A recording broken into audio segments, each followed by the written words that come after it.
And it was nice to also hear Marco Rubio, of all people, who was a huge supporter of the proxy war, with a giant cross on his head.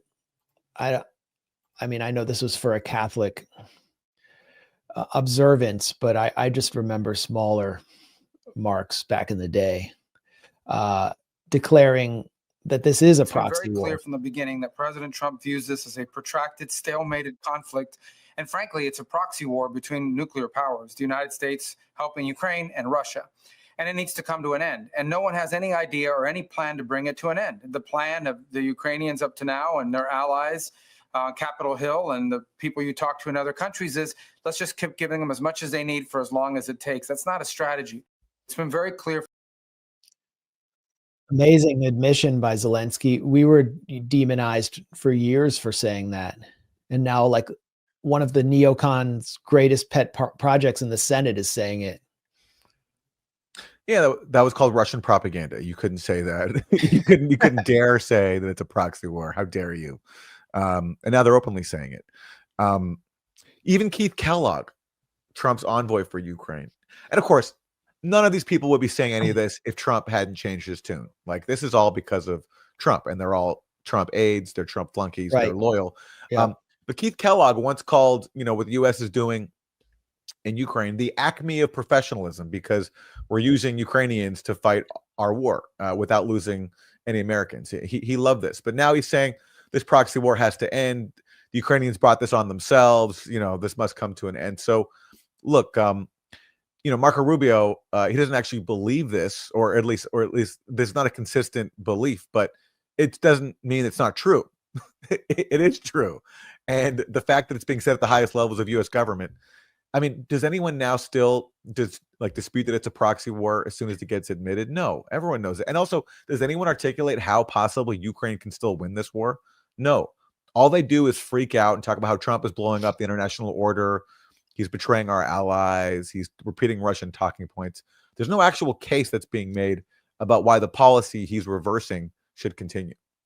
Well, I want to stick to the European response, but since you brought up the case that's being made here it is. I mean, this is pretty much it. No one's actually mapping out how Ukraine can take back the Donbass and have a beach party in Sevastopol, Crimea. Like, none of that's happening. There's no path forward, really. That may not have anyway been the objective, but they're not even explaining how continuing this proxy war can balkanize Russia and lead to regime change in Moscow. This is pretty much what we're hearing, at least from the American side, from the Democrats. It is absolutely shameful what is happening right now. The White House has become an arm of the Kremlin. Every single day, you hear from the National Security Advisor, from the President of the United States, from his entire national security team, Kremlin talking points. For the last week, the White House has been pretending as if Ukraine started this war. That's essentially saying that Poland invaded Germany at the beginning of World War II. There are still facts in this world. And the fact is this: Vladimir Putin is a brutal dictator. Russia started this war. And the entire pretext for that meeting yesterday was an attempt to rewrite history in order to sign a deal with Putin that hands Putin Ukraine.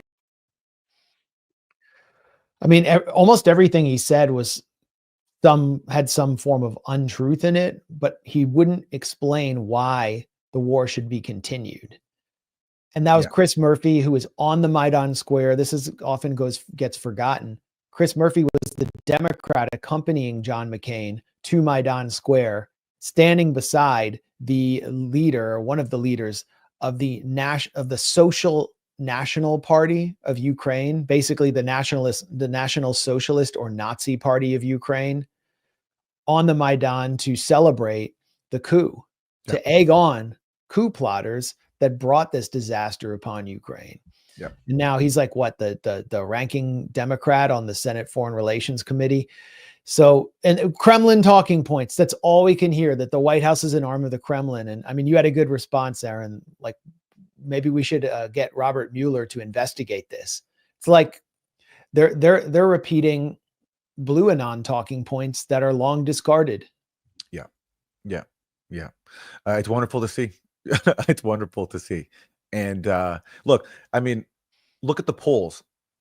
Most Americans now support an end to this proxy war.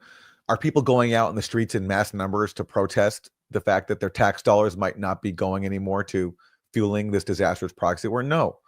This was entirely just an obsession of a niche segment of society, the neocon class, and they have nothing to say in response, and they're not getting any traction. They're beyond going on TV and melting down. They're not really putting much of a fight.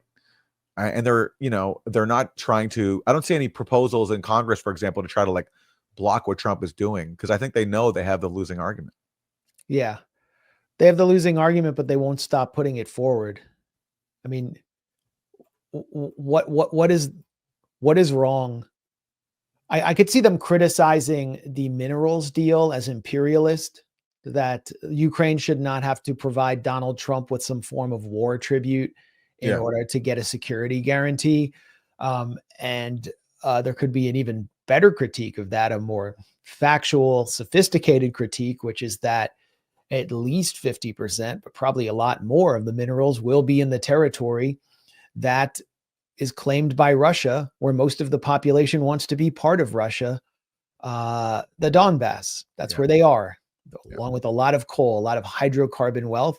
And the amount of minerals, we talked about it last week, that's in Western Ukraine is overstated, deliberately exaggerated by Zelensky to appeal to Trump. And then you have, but I mean, there's no element within the Democratic Party, none whatsoever, which supports peace. No, Pramila Jayapal, head of the Progressive Caucus. Let's be clear. This is not about bringing peace. Donald Trump is siding with Russia, Putin, and dictators across the world over our allies in the defense of democracy. This is a shameful day in American history. This is like something that could have been written by an AI NATO bot.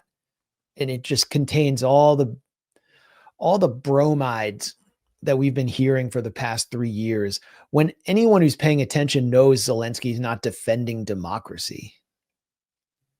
I mean, there's a pretty good case that he's being made under US support into an actual dictator. Well, and again, and he was even before Russia invaded. People use the excuse, well, he's living under wartime, they have to take certain measures. A year before Russia invaded, he shut down opposition television networks, which the Biden administration applauded, because those TV networks were they ordered him to do it. Well, yeah, I think that's fair enough. I mean, certainly a Zelensky aide admitted that was a welcome gift to Biden, because these TV networks were friendly to Russia. They wanted to have better relations with Russia. They supported the Minsk Accords, so therefore they had to be shut down.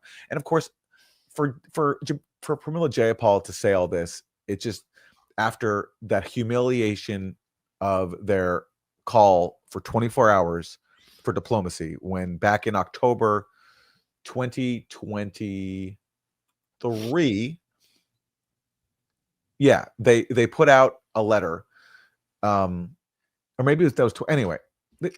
October 2022, they put out a letter calling on Biden to engage in diplomacy with Russia to end the war. And all that happened was some neocons online melted down, called them names, called them Putin apologists. Somebody, I think like maybe David Frum or something like that, said that Putin would have signed that letter. And that was enough for Pramila Jayapal and congressional progressives to cave and retract their pro-diplomacy letter. And so for now, for her to like come out and say, we have, this is shameful, that makes it even more humiliating. And it's so sad, because domestically, there's so much I think they can point to in the Trump administration that is dangerous, like, going after entitlements or so-called Social Security, Medicaid.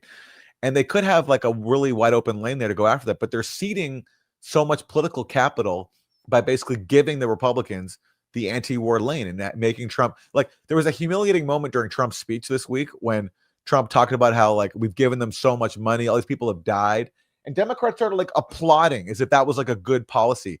And then Trump even taunted Elizabeth Warren. He was like, Pocahontas, like, you want this to continue for 5 more years? And Elizabeth Warren was so like fanatic about continuing this war. She kept clapping like, yes, I want this to continue. And he made her look so stupid, because why would you be clapping for fueling a disastrous war for 5 more years with U.S. money? But that's the lane that Democrats have given to Trump.